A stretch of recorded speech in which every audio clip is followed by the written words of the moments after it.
À nouveau, nous allons donner la parole à Maître Ndri pour qu'il pose ses questions aux témoins. Vous avez la parole.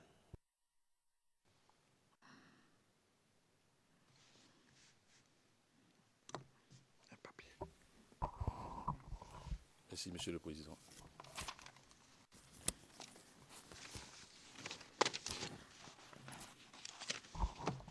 Bonjour, Monsieur le témoin.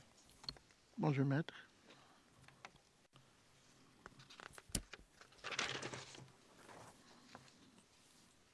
Je vais vous appeler Sam, l'Africain. Merci, maître. Je vais m'adonner au même exercice que mes autres confrères, les autres avocats. Nous allons faire la même chose que tout à l'heure. Je vais vous poser des questions.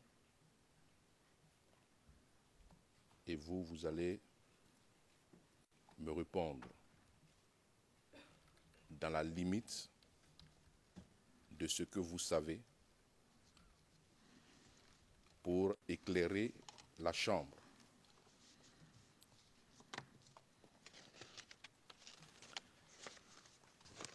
J'avais préparé beaucoup de questions. Mais je pense que la Côte d'Ivoire doit vous manquer.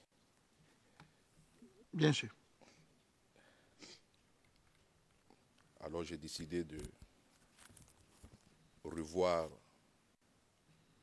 mes questions pour que vous rejoigniez au plus vite votre femme, votre épouse et vos enfants qui vous manquent. Merci, maître. D'accord. Alors on va y aller. Your Honors, I mean, Monsieur MacDonald, Madame, Messieurs les juges, je sais que ça paraît tout gentil. Enfin, on n'est pas ici pour faire les gentils, on est ici pour poser des questions. Alors, ne mêlons pas la famille, hein, les enfants à tout cela. Le président bien.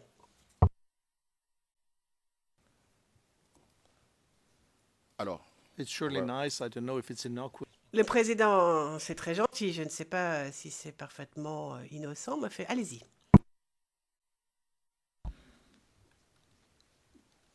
alors, Monsieur Sam l'Africain, Oui, maître. je voudrais revenir tout à l'heure pour introduire une vidéo. Mais je voudrais vous citer ce matin lorsque vous étiez en train d'échanger avec Maître Bougnon. Vous avez dit dans le transcript en français donc, de ce jour, à la page 13, à partir de la ligne 11,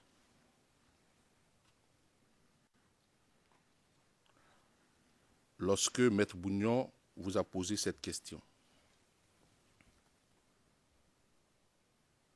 Mais il n'a jamais été question que M. Blé-Goudé nous dise que nous lançons un mot d'ordre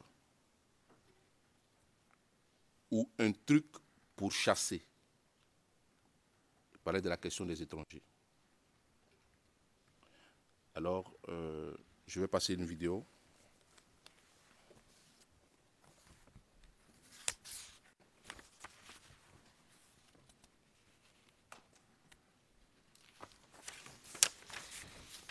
Il s'agit d'une vidéo référencée CIV-D25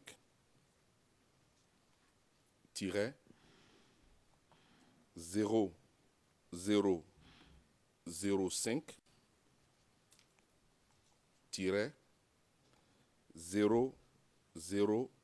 0002. C'est une vidéo qui a été donc tournée le 23 décembre 2010.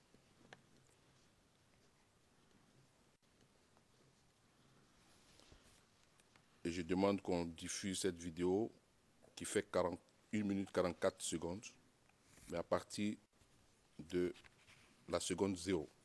Donc toute la vidéo.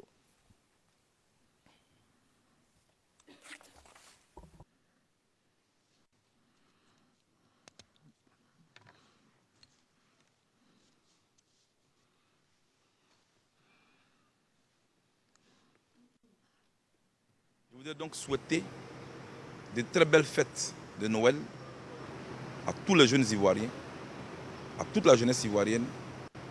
Je dis joyeux Noël à tous les enfants de Côte d'Ivoire en cette période de fin d'année qui coïncide avec une période difficile pour notre pays. Je voudrais dire à chacun, dans l'union, dans la solidarité, que nous passions très bien cette fête-là. On a une pensée, mais une grande pensée pour notre pays. Et que Dieu nous inspire, et que Dieu nous garde, et que Dieu nous protège. Et que Dieu donne la force à notre pays pour sortir de cette crise par la voie pacifique. Ceux qui lancent les messages à la désobéissance civile, la Côte d'Ivoire a besoin d'aller au travail. Parce qu'un pays qui est en retard, un pays qui est en crise, doit travailler doublement même pour reprendre le chemin du développement. Voyez-vous, ceux qui appellent les forces étrangères à venir envahir notre pays, je voudrais leur dire que non seulement c'est une voie suicidaire, mais c'est irresponsable. Parce que les Ivoiriens sont fatigués de tout cela. Aux Français vivant en Côte d'Ivoire et à tous les autres étrangers, il n'y a aucun plan souterrain contre vous. Parce que vous et nous, nous vivons ici. Voyez-vous, dans ces moments de froid, dans ces moments de neige, c'est le moment que trouvent vos autorités pour demander que vous rentriez chez vous. Nous, nous vous aimons. Nous, nous vous portons dans le cœur. Nous voulons que vous restiez ici pour qu'ensemble, on puisse fêter ces fêtes-là dans la faveur. Je vous invite même à nous rejoindre le 29 décembre à la place de la République. Et l'on verra qu'entre les Ivoiriens et les Français vivant en Côte d'Ivoire, c'est l'harmonie. Parce que pour le pire et pour le meilleur, nous devons être ensemble pour sauver la Côte d'Ivoire. Merci.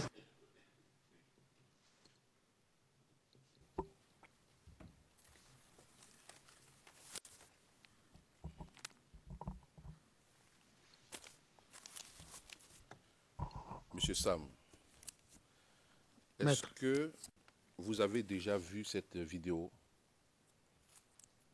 Oui, je l'ai déjà vu.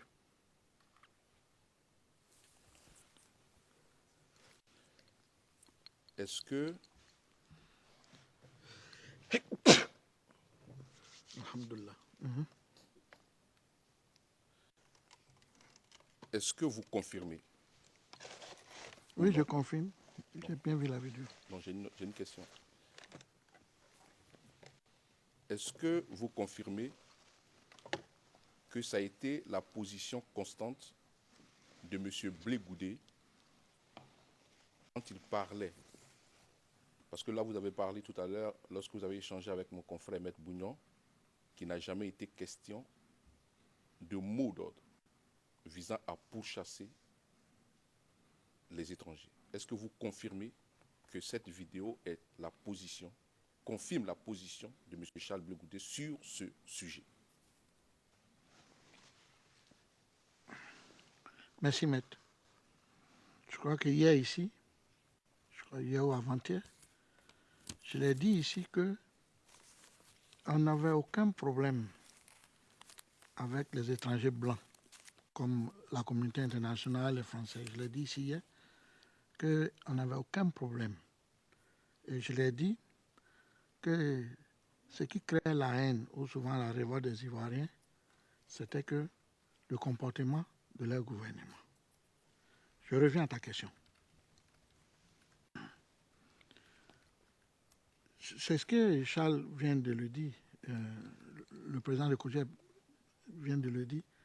Et quand vous voyez ces appels chaque fois, vous regardez les appels. Donc, c'est ce qu'il a dit, c'était dans la période de Noël, où je crois que le gouvernement français avait demandé à leurs ressortissants de quitter la Côte d'Ivoire, de rentrer, je crois. Et l'appel, il disait que les gens restent, qu'il n'y avait rien, qu'on n'avait pas affaire à eux, qu'on n'avait rien contre eux. De toute façon, c'est la famille. C'est cet appel qu'il faisait. Alors, je vais revenir sur un point concernant la société de M. Charles Blé Goudé. Vous avez parlé de la société de M. Charles Blé Goudé. Est-ce que vous pouvez nous donner le nom de cette société? Je crois que c'est Leader Teams, quelque chose comme ça. Leaders Team. C'est ça. Pouvez-vous nous expliquer ce que cette société faisait comme prestation?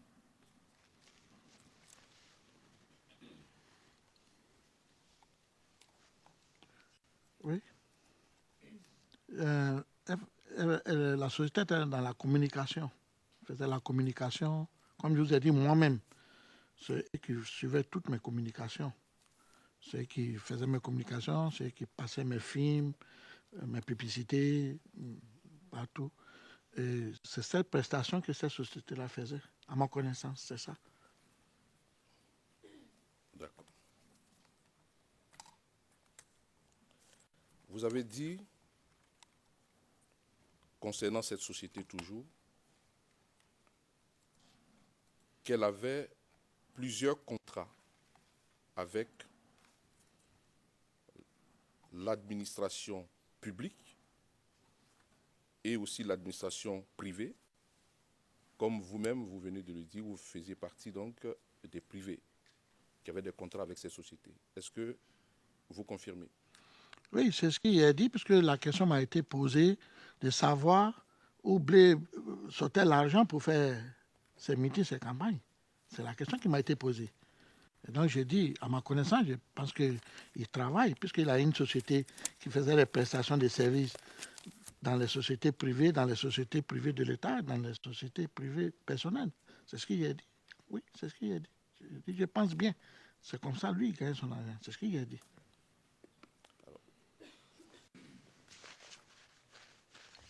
C'est important, merci.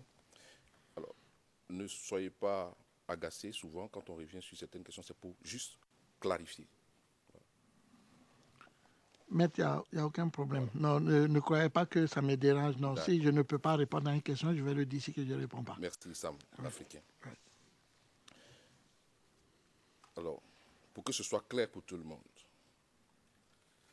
la prestation que Leaders Team faisait pour la NACIP était donc payante. Oui, j'étais facturé et je payais. D'accord. Vous avez dit ici que vous financiez vous-même vos meetings à partir de ce que vous gagnez avec votre société. Oui, c'est ce qu'il a dit. Donc, M. Charles Blé Goudé, ayant aussi une société,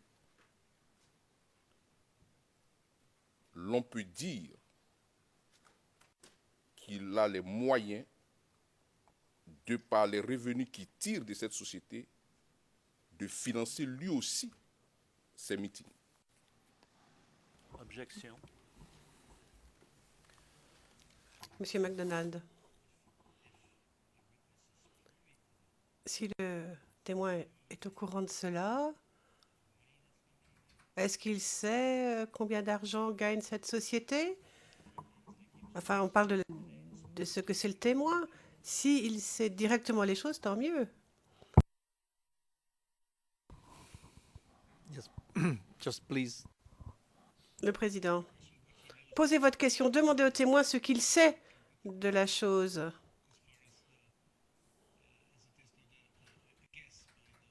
Mais il ne faut pas qu'il se lance dans des conjectures pour répondre. On lui demande juste de dire ce qu'il sait uniquement. Donc demandez-lui ce qu'il sait.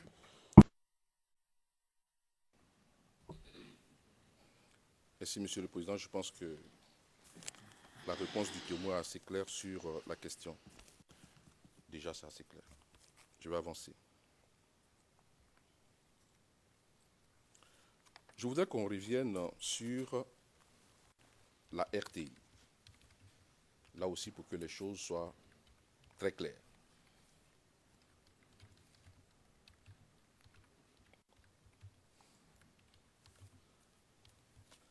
Pendant la période de crise, depuis la création de la NACIP, vous avez parlé de vos tournées à l'intérieur du pays pour lancer des messages de paix. Ces meetings étaient-ils retransmis à la RTI? Oui,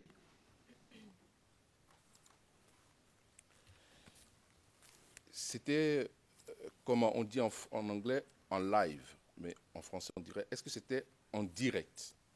Ou c'était... Non, j'ai fini.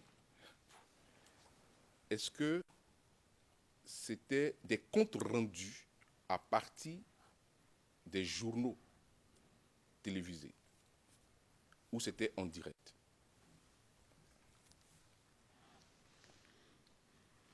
merci maître. J'ai compris où vous voulez en venir. Quand je faisais mes tournées, c'était des comptes rendus dans les journaux parlés. Quand le journal parlait du soir à 20h, et c'est là on présentait nos meetings, nos tournées.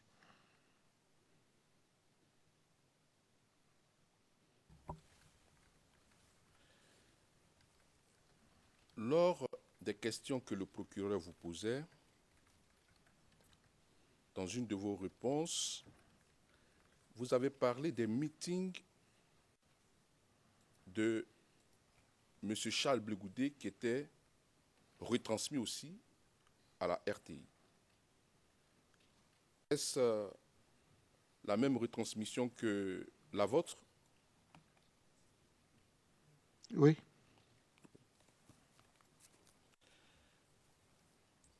Alors, je voudrais savoir comment est-ce que ça se passe lorsque vous avez une manifestation, vous avez une activité donnée. Comment est-ce que la RTI est informée et comment ça se passe pour que les Ivoiriens puissent être informés de cette manifestation à partir des journaux télévisés?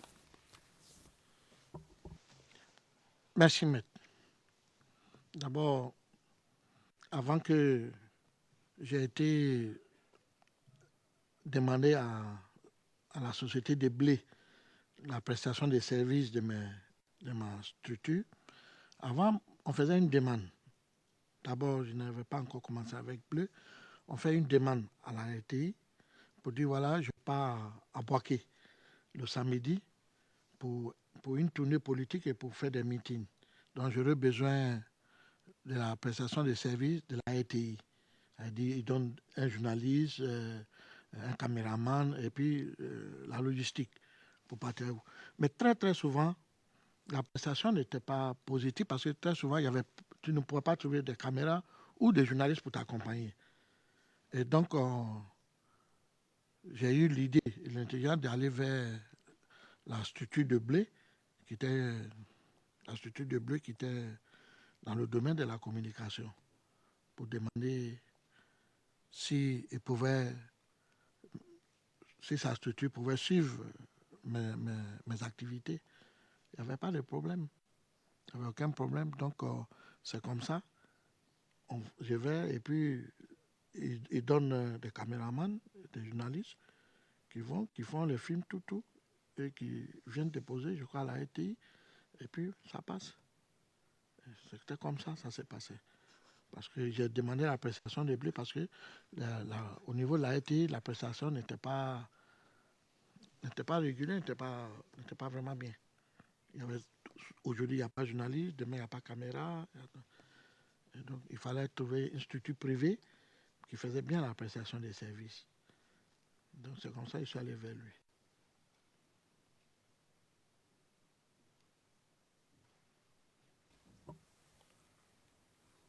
Pour être plus clair, pour qu'on puisse tous comprendre. vous adressez un courrier à la RTI pour dire à la RTI que vous avez une manifestation quelque part. Et comme si la RTI a des journalistes sur place, ils le font. Oui, maître. Si la RTI n'a pas de journalistes, vous avez la possibilité de vous adresser à une structure de communication, c'est-à-dire qu'il y a des caméras,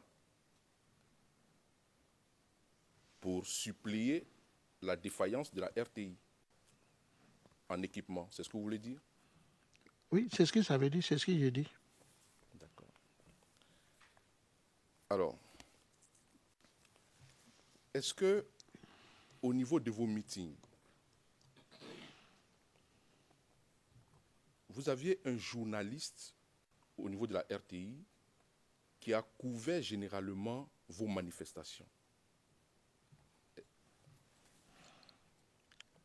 Avant la prestation de blé? Oui, Oui, oui. oui. Connaissez-vous, je veux approfondir cela, le procureur en a parlé, monsieur le journaliste Mambo Abbé. Quand je dis le connaissez-vous, ce n'est pas dans sa vie privée, mais dans sa vie professionnelle. Savez-vous s'il est fonctionnaire ou non de la RTI? Merci, maître. Je vais répéter, j'ai déjà répondu à la question, mais je vais la répéter encore ce que j'ai dit. J'ai dit qu'il était un journaliste, mais s'il était fonctionnaire à la RTI ou pas, ça je ne savais pas. Mais je sais que c'était un journaliste qui faisait des commentaires, voilà, des reportages. Voilà ce que j'ai dit. Merci, maître.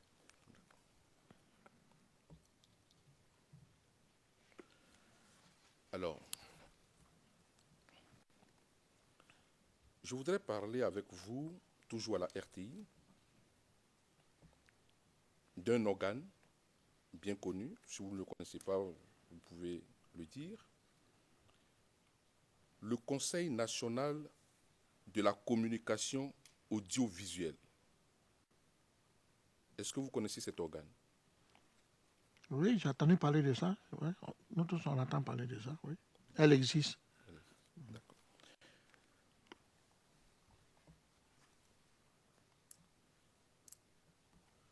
Si je vous dis Frank Anderson Kwasi, ce nom vous dit quelque chose? Oui, je le connais.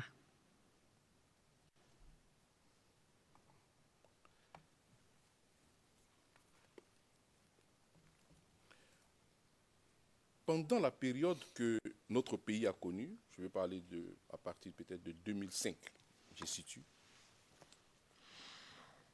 Vous regardez beaucoup la télévision. Est-ce que vous avez souvenance des bilans ou des statistiques que cet organe présentait à la RTI pour faire ressortir à chaque fois les temps d'occupation des partis politiques et des mouvements de la société civile au niveau de la RTI, les temps d'occupation? Est-ce que vous avez souvenance de ces rapports mensuels? Oui, maître, je suivais tout ça.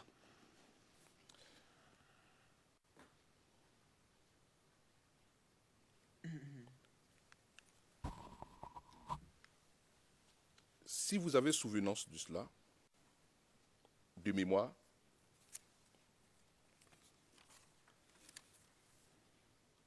est-ce que vous pouvez dire si dans son compte rendu, dans le compte rendu de cet organe, les partis de l'opposition avaient accès à cet organe d'État qu'est la RTI? Là, vous parlez pendant la campagne. Non, pas encore pendant la campagne. Avant la campagne, on va en venir. Au niveau de la campagne, on va en venir. Mais avant la campagne.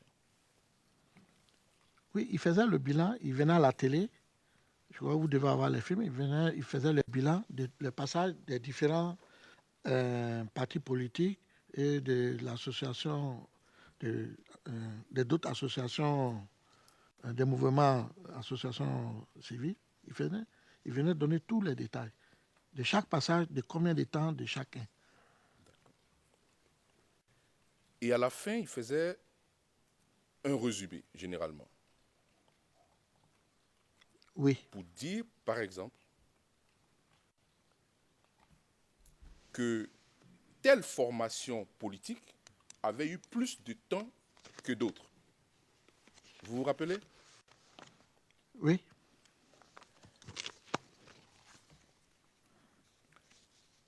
Autant que votre mémoire vous permette de répondre à ma prochaine question,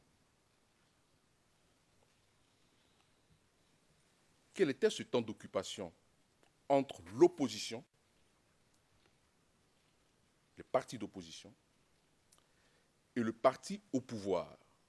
Quel était le temps d'occupation lorsqu'on cumulait le temps d'occupation des formations de l'opposition et le temps d'occupation des partis au pouvoir? En toute sincérité, être honnête avec toi, je ne me souviens pas bien du temps lorsqu'il faisait les bilans. Les résumés, il donnait à la fin, je ne me souviens pas.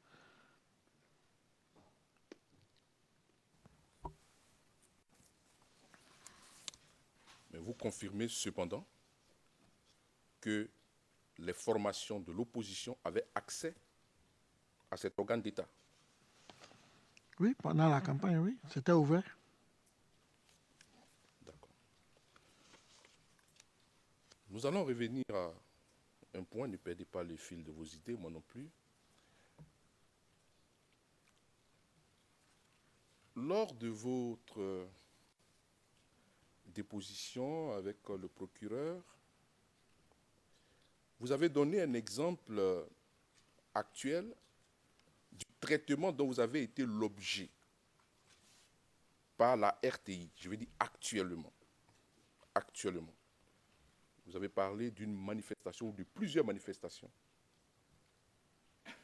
couvertes par les organes de la RTI, mais qui n'ont jamais été diffusées. Confirmez-vous cela? Oui, je confirme. Je confirme que moi, je les ai invités à plusieurs de mes conférences de presse. Ils sont venus même à des meetings. Ils sont venus, ils étaient là, mais ça n'a jamais été transmis à la population. Ça n'a jamais été transmis à la population. Ça n'a jamais été transmis à la population.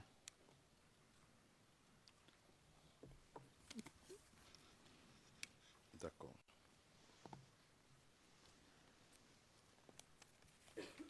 Je voudrais revenir maintenant à la période des élections, lorsqu'on a lancé la campagne. Est-ce que vous vous rappelez du traitement que la RTI réservait aux différents candidats? Il y en avait combien d'ailleurs au premier tour? Je crois qu'il y avait 12 ou 13, hein, si je me souviens bien. 12 ou 13. Oui. D'accord. Est-ce que vous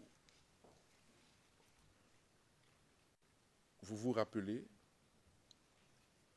du traitement que la RTI réservait à ces différents candidats aux élections présidentielles? Oui, maître, merci. Le traitement était souvent que il y avait l'organisation qui a été mise en place, que vous avez cité le nom, qui avait fait un programme de temps de chacun. C'est-à-dire le programme de temps de chacun, chaque candidat ou chaque parti, quand ou combien de temps ils avaient droit à passer à la télé. C'était organisé de cette façon-là. Je crois que tout le monde passait et avec le temps qui a été donné pour chacun. Mais le temps, combien l'autre avait ça, je ne sais pas. Mais il y avait une organisation qui a été mise en place pour permettre à toutes les parties dépassé et tous les candidats dépassés. Donc, en un mot, vous confirmez que tous les partis politiques, ou du moins les candidats engagés dans cette campagne, avaient un accès à cet organe d'État. Oui, je confirme ça. Y compris le RDR. Le RHDP, oui. C'était Non, pas le l'RHDP. RHDP, Mais- le RDR. Oui. D'accord.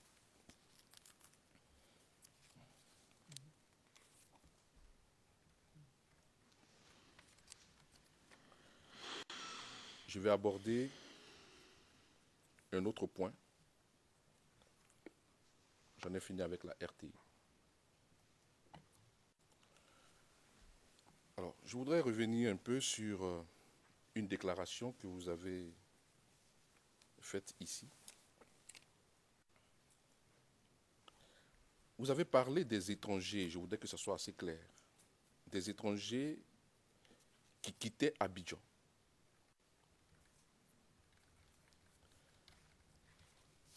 Et hier, lorsque vous étiez en train d'échanger avec mon confrère Alexandre Knops, vous avez parlé des membres de votre famille que vous êtes allés mettre à l'abri au village. Les membres de vos familles, ce sont des Ivoiriens. Oui. Alors, en ce moment-là, est-ce que si je dis par exemple qu'il n'y avait pas que les étrangers qui quittaient Abidjan, mais que c'est toute la population abidjanaise qui fuyait, est-ce que vous allez être d'accord avec moi? Merci, maître. Oui, mais c'est ce que j'ai dit ici. J'ai dit la population d'Abidjan fuyait, tout le monde fuyait, les étrangers, tout le monde. C'est ce que j'ai dit. Je suis d'accord. Je suis d'accord. D'accord. Ok.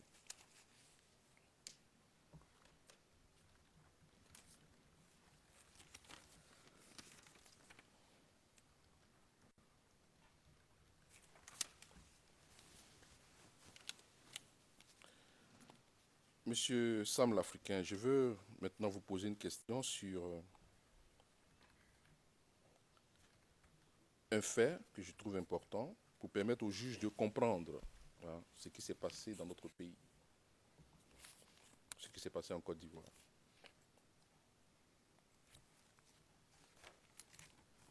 C'est un exercice de mémoire. Si vous savez, comme vous savez si bien le faire, vous le dites. Si vous ne savez pas, vous dites je ne sais pas. Pendant la crise post-électorale, notamment vers mars ou avril, avez-vous été informé de l'ouverture forcée de la maison d'arrêt et de correction d'Abidjan, la MACA, la prison, par les rebelles?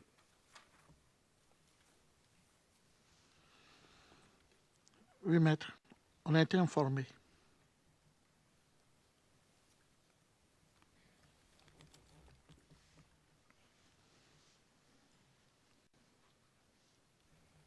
Vous avez été informé de l'ouverture forcée de la MACA, la prison d'Abidjan. Oui, maître. On était informés. Ça a été attaqué et libéré tous les prisonniers. Informés. D'accord.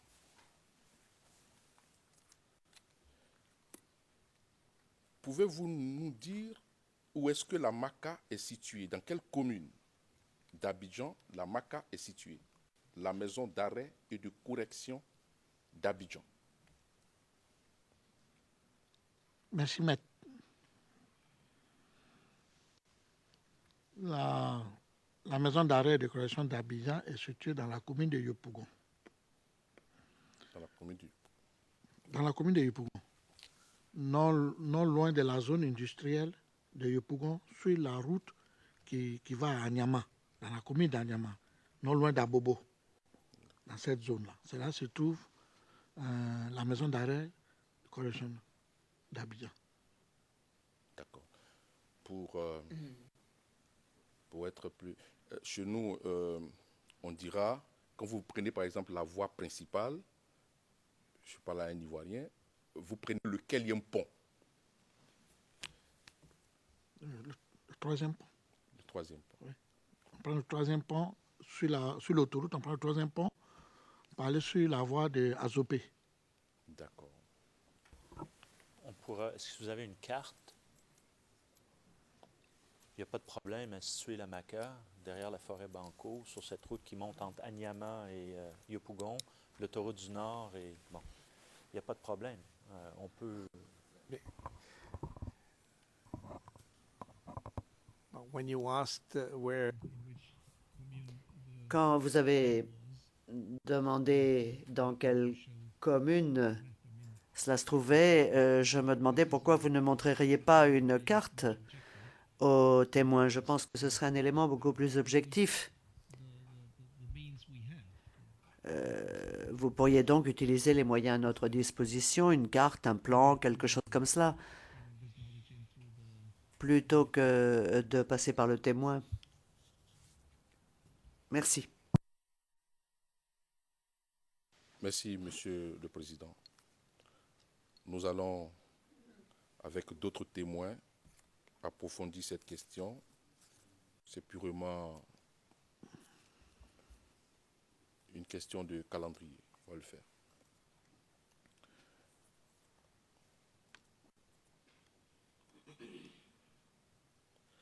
Alors, Monsieur le témoin, est-ce que vous situez l'ouverture forcée de cette prison vers la fin de la crise, c'est-à-dire entre mars et avril? Oui, je crois que ça s'est passé un peu vers fin mars. Je crois bien. D'accord.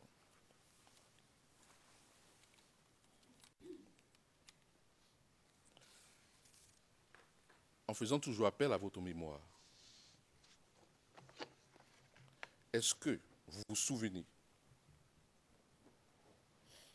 si la MACA, la maison d'arrêt et de correction d'Abidjan, avait subi un tel traitement avant la crise post-électorale? Est-ce que la MACA, autrement dit, avait été déjà ouverte dans une histoire antérieure de la Côte d'Ivoire?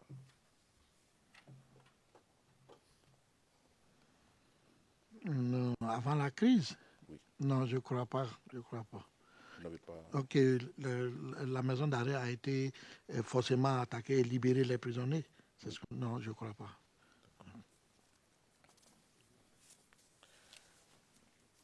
Alors,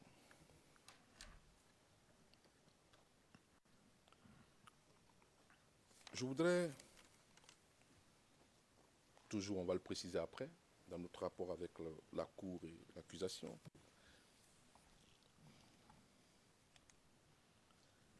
vous avez parlé du troisième pont. Il y a une unité des FDS non loin de là. Vous le savez? Oui, Quelle est cette unité? la BAE, je crois. La BAE.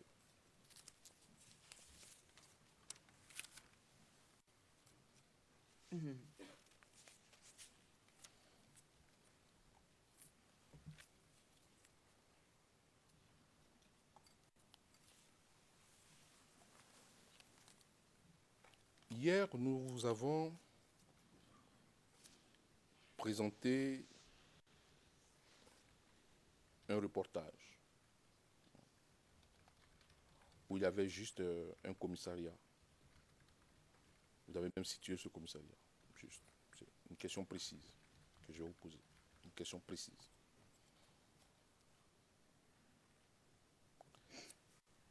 est-ce qu'il y a plusieurs commissariats comme ça, comme vous avez vu dans le reportage, qui ont subi ce même traitement? Juste si oui ou non. Toutes les commissariats du district même d'Abidjan ont suivi ces mêmes toutes les commissariats, tout. D'accord. J'ai promis que je n'allais pas être long. Merci, maître. Je vais juste finir avec une dernière vidéo que je vais vous présenter. Après, j'aurai juste une ou deux questions à vous poser là-dessus. Est-ce qu'on peut avoir les détails? Oui, on va vous le donner.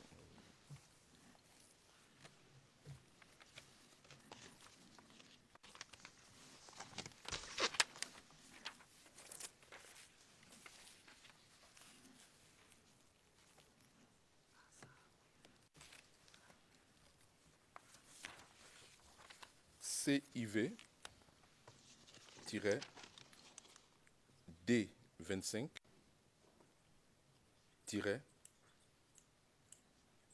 0005 0005. C'est une vidéo qui est relative à l'émission Raison d'État. On avait parlé de ça ici. Raison d'État. Oui. Donc de la RTI. En date du 1er janvier 2011. Date estimée.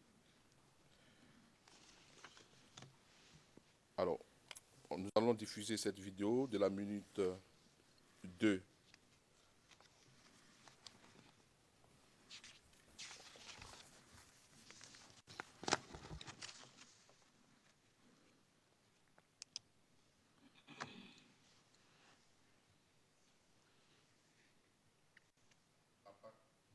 À partir de la 2e minute, 11e seconde, à la fin.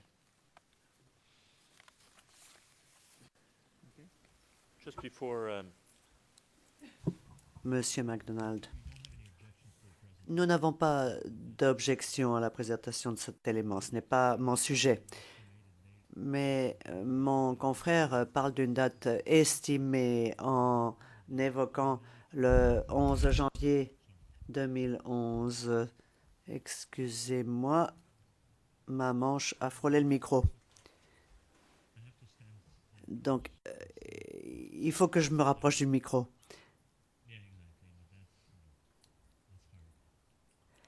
Ça m'est un peu difficile. Donc, c'est le système e-court, le prétoire électronique, qui inscrit les dates automatiquement. Donc, ce que je voudrais préciser, c'est que lorsque mon confrère parle de date estimée ou d'estimation de date, nous ne sommes pas tout à fait satisfaits. Le témoin pourrait sans doute nous donner une date plus exacte. Le président, est-ce que vous pourriez nous donner une date? En tout cas, avant de la préciser, on l'estime, ça c'est clair. Maître, vous pouvez poursuivre. Qui est-ce qui tient les manettes techniques? C'est la défense ou le greffe? Okay, thank you.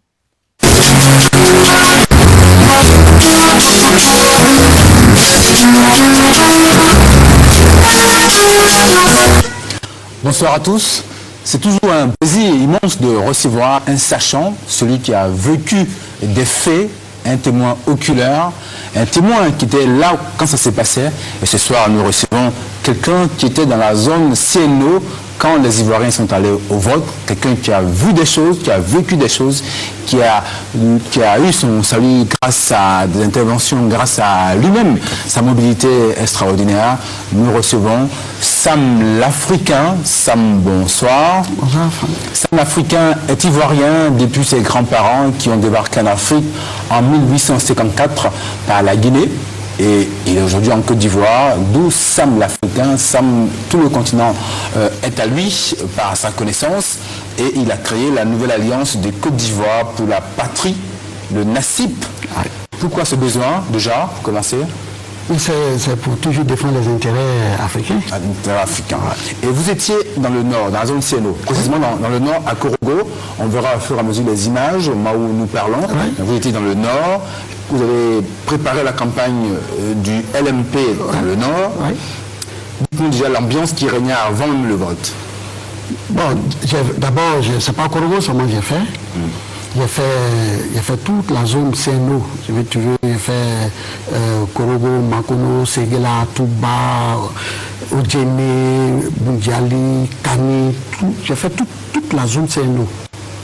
Donc, à Korogo, comme vous allez constater vous-même les cassettes, l'ambiance était bien. Premier tour, comme les gens disaient, non, le président, les gens vont soutenir, non, mais vous allez voir.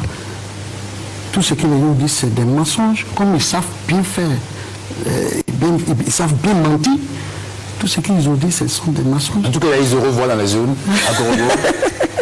Moi, je vous dis, si ce n'est pas à cause des armes, le président Gbagbo a battu le candidat RHDP au nord. L'a battu. Dans l'ensemble du nord? Dans l'ensemble du nord. Dans l'ensemble du nord, c'est moi qui te dis. Mais au premier tour, il y a des villages où le président Gbagbo même a battu Alassane Dramane Ouattara. Dans la zone de Makono même, le village Kongaso, le président LMP a battu Alassane. À Kounaïri, à Soukouba, à Korogo, il y a beaucoup de villages, beaucoup de villes, des sous-préfectures où le président a gagné.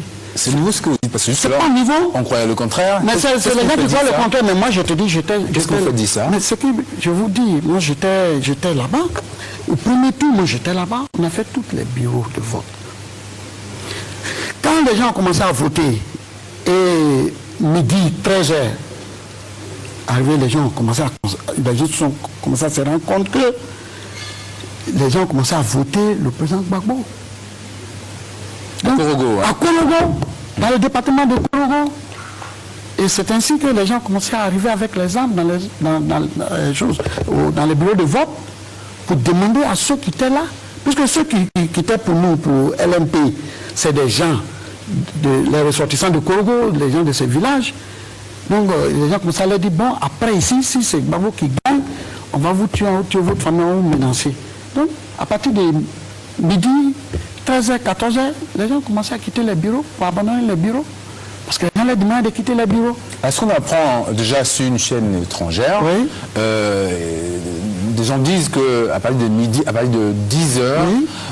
On aura appelé au téléphone, bien sûr, les assesseurs du LMP, et ils sont partis. Donc c'est pas LMP qui les appelle de quitter les bureaux de vote.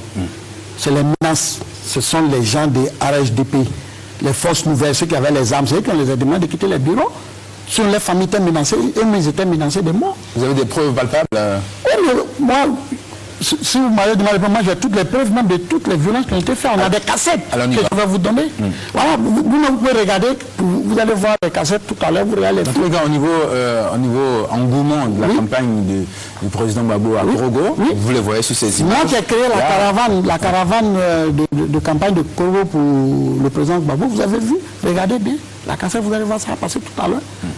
Tout le monde, je ne vais pas vous dire 100% Korogo pour le président Gbagbo, mais la manière que les gens nous font croire que Alassane gagne 90%, mais c'est faux. Il ne peut pas gagner. Il n'a qu'à déposer les armes.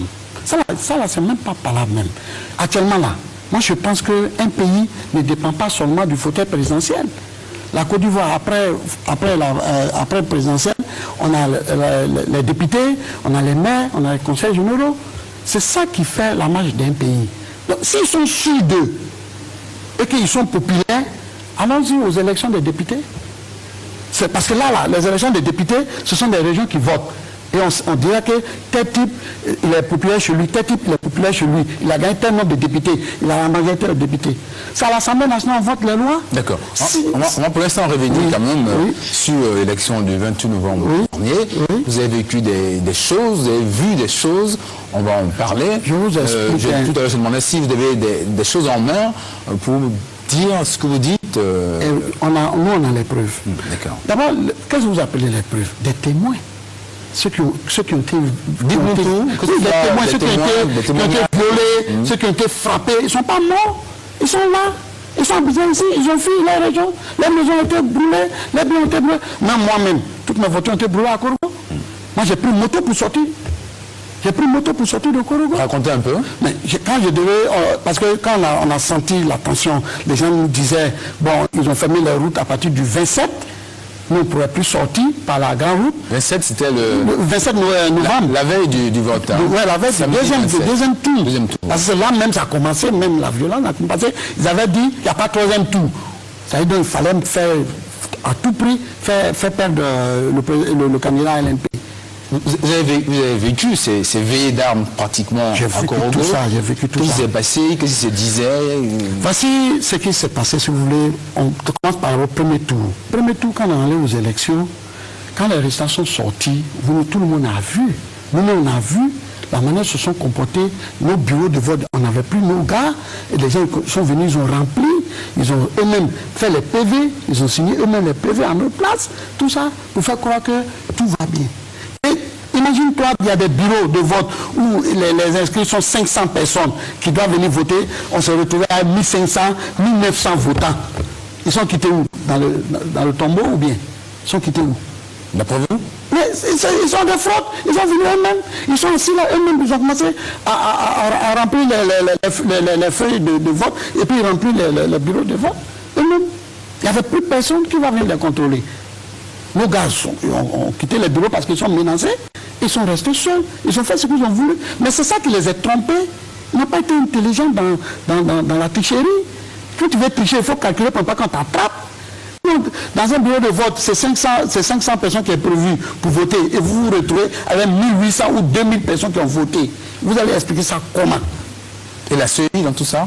Mais la CI, au premier tour, on a dit, bon, laissons passer, on a laissé passer tout ça. Mais voilà ce que nous, on a fait au deuxième tour. Et c'est ce qui a envahi la violence. Nous, on a trouvé bon de prendre nos gars ici, pour aller au nom surveiller nos bureaux de vote. Et on a mis des stratégies en place pour empêcher les fraudes.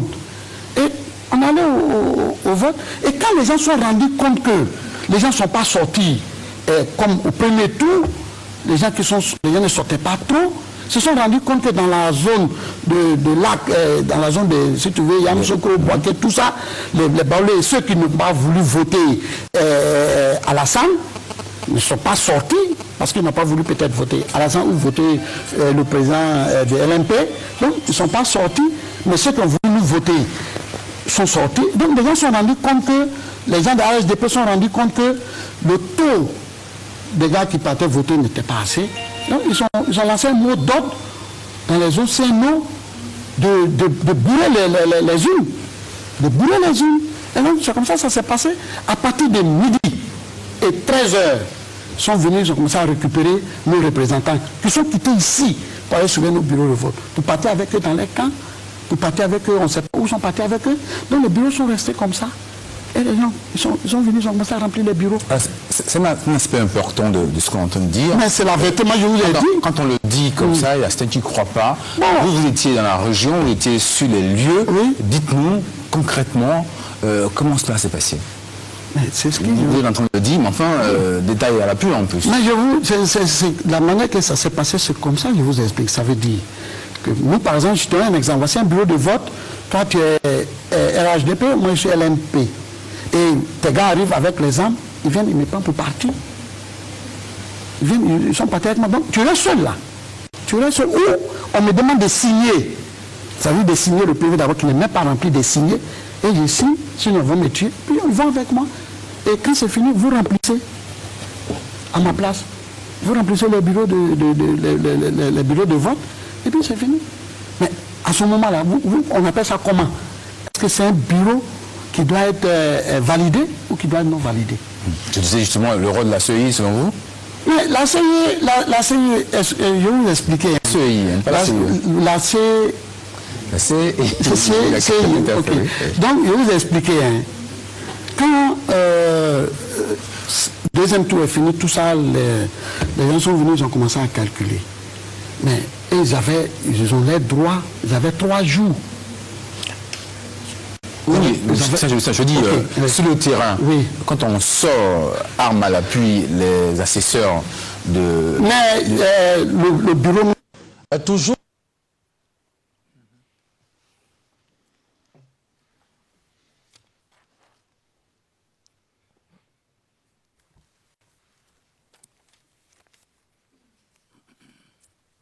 Monsieur le témoin, Oui, maître. je vois un visage plus jeune sur cette vidéo. Est-ce bien vous? Oui, c'est bien moi. Est-ce que vous pouvez nous dire quand est-ce que cette vidéo a eu lieu, cette émission? C'est un bon moment, je crois, c'est en janvier. Je ne sais pas la date. De quelle année? Après les élections. 2011, non? 2011. Janvier 2011. Vous confirmez ces propos tenus sur ce plateau? Oui, je l'ai déjà répondu ici aussi. C'est ça. J'avais promis que je n'allais pas être long. J'ai fini. Je voudrais simplement vous dire merci. Vous voulez dire quelque chose? Merci, maître. Avant que vous allez clore, il y avait une question qui m'a été posée, je crois, par maître. Il s'agissait de 95, les élections de 95. Hier, maître m'avait posé une question hier sur le boycott, mais 95, je ne savais pas, je n'avais pas bien su la question, mais j'ai essayé de réfléchir à sa question hier. Si je peux vous préciser, Je vous vais avez parlé, est-ce qu'il n'y a pas eu de barrage lors de ces élections? Voilà, c'était par rapport au boycott actif. Voilà, lui, c'est quand il n'avait pas bien expliqué ce qu'il a voulu savoir. Donc, j'étais perdu dans sa question-là. Maintenant, s'il veut bien ou la Chambre veut bien, je peux répondre. Non, ce n'est plus, Okay. ce n'est plus nécessaire. D'accord. Nous voulons vous dire merci. L'équipe de défense de M. Charles Blé Goudé vous dit merci. Merci. Nous souhaitons bon retour dans ce pays que vous aimez tant, la Côte d'Ivoire. Merci, maître. Merci beaucoup. Monsieur le Président, nous avons fini. Thank you, Maître. Le juge président, merci Maître Ndri. Il est 12h33. Je pense que nous allons faire la pause et reprendre cet après-midi. Le procureur, oui, juste une minute si vous le permettez. Nous serons prêts pour reprendre cet après-midi. Mais je voudrais signaler qu'hier soir, en fin de journée, Maître Ndri est venu me voir et nous avons échangé sur la question de savoir de combien de temps je pensais avoir besoin et sur la possibilité d'en terminer la semaine prochaine. Nous lui avons donc communiqué une liste de documents sur lesquels nous allons nous fonder pour les questions supplémentaires, parce que dans le contre-interrogatoire, mon confrère a soulevé quelques questions. Nous communiquerons cette liste ultérieurement. Nous aurions souhaité commencer à partir de 15h et de 15h à 17h, et à ce moment-là, nous aurons achevé toutes nos questions. Pourquoi à 15h? Parce que dans un premier temps, nous avions escompté commencer la semaine prochaine. Par conséquent, nous avons dû nous réorganiser, c'est ce que nous sommes en train de faire maintenant, mais nous en aurons terminé à 17h. Par ailleurs, pour ce qui concerne le planning, si cela vous convient, j'aimerais parler de cela. Si la Chambre est d'accord, j'ai parlé avec le conseil du témoin, et cela n'aura pas de conséquences pour le témoin. Du point de vue logistique, nous sommes en audience publique, donc je n'en dirai pas plus. Le juge président, je vous invite vivement à vous en tenir à ce qui a été dit concernant les questions supplémentaires.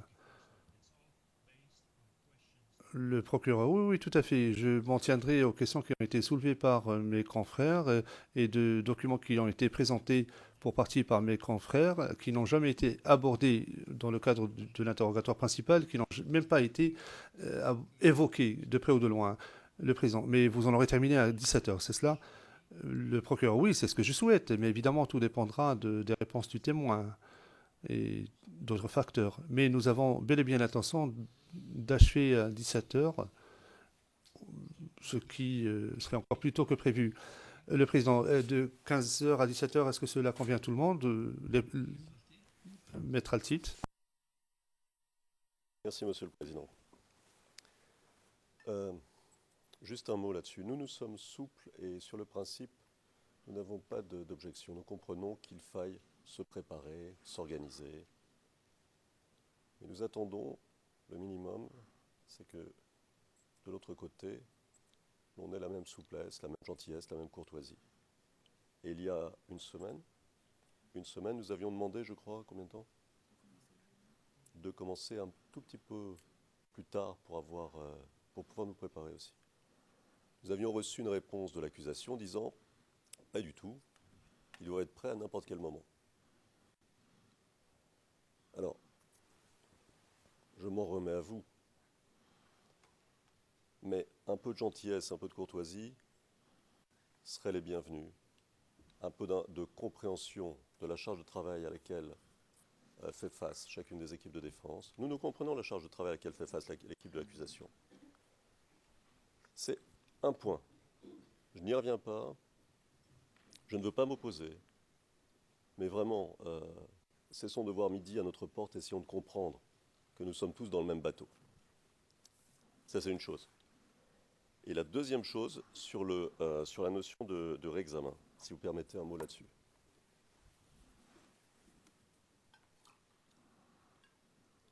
Oui, merci. Alors, je vous le soumets, Monsieur le Président, Madame, Monsieur, comme une demande de clarification, pour que les choses soient claires. Vous avez dit, Monsieur le Président, le 15 mars dernier, page 16, dans le transcrit français, page 16, lignes 17 à 22, je vous cite, « Un interrogatoire principal et contre-interrogatoire n'existe pas dans le statut de Rome. Ces termes n'existent pas, ni interrogatoire, ni contre-interrogatoire. Donc nous ne faisons pas référence à ces termes. » Et vous étiez tout à fait en ligne. Non, mais vous étiez tout à fait en ligne avec ce que vous disiez précédemment, que chacune des parties est placée au même niveau et que chacune des parties doit éviter toute question directive, toute question suggestive. Interrogatoire et contre-interrogatoire, chacune doit suivre la même règle. D'où ma question. Puisqu'il n'y a pas de différence de nature entre l'interrogatoire suivi par la partie qui appelle le témoin et le contre-interrogatoire qu'effectue la partie qui n'appelle pas le témoin, puisqu'elles sont placées sur le même plan, et que la partie qui n'appelle pas le témoin ne peut pas, puisqu'elle ne peut pas poser des questions, disons, plus larges, puisqu'elle ne peut pas elle ne peut pas tester la crédibilité du témoin, quelle est la place du réexamen? Parce que notre compréhension des choses est la suivante. Dans la procédure de common law, les choses sont claires. Il y a une sorte de mécanisme avec des roues, si vous voulez, dentées. Première roue, l'interrogatoire, avec une logique propre et une marge de manœuvre de l'avocat qui appelle le témoin propre. Et puis il y a une deuxième roue qui est articulée à la première, qui est le contre-interrogatoire, mais qui va dans l'autre sens. La marge de manœuvre de l'avocat qui n'appelle pas est différente, puisque le but du contre-interrogatoire est différent.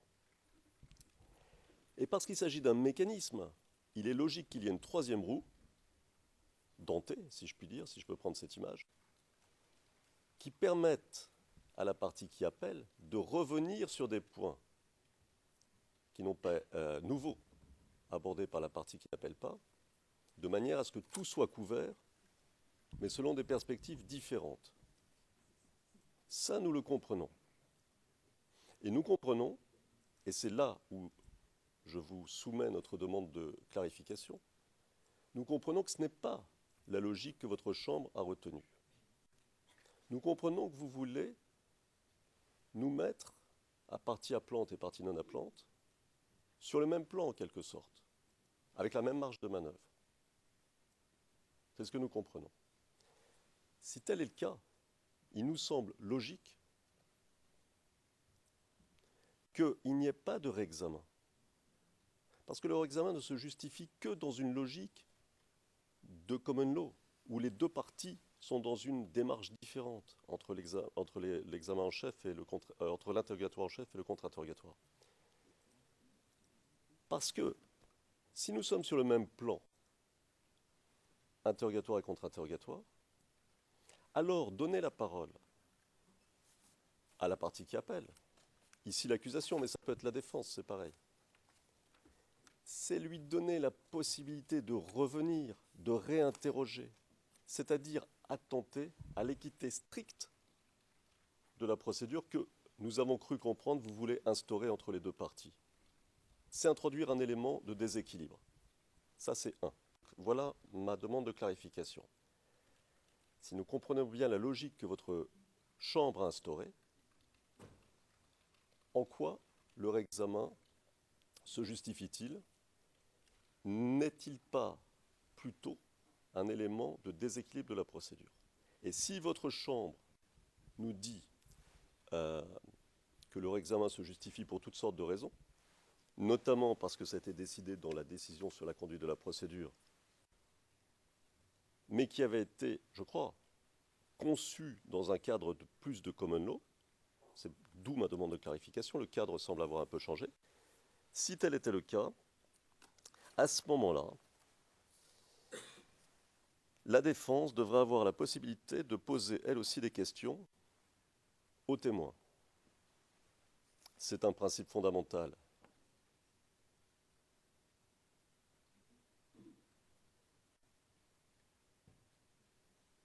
C'est un principe fondamental que la défense ait le dernier mot. Et c'est ce qui est prévu dans la décision sur la conduite des débats, au paragraphe 38, je la cite rapidement. Dans des circonstances exceptionnelles, la partie appelante peut être autorisée à examiner le témoin. Le Président, nous le savons, nous le savons. Et alors, à ce moment-là, je me contente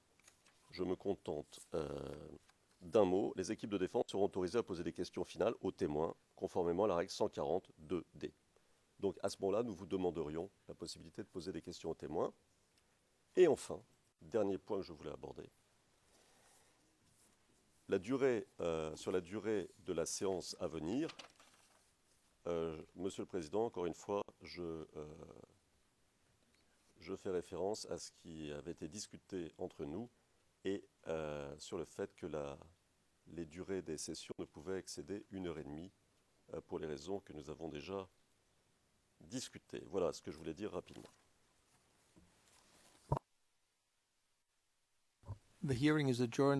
Le juge président, nous allons suspendre l'audience et nous reprendrons à 15 heures.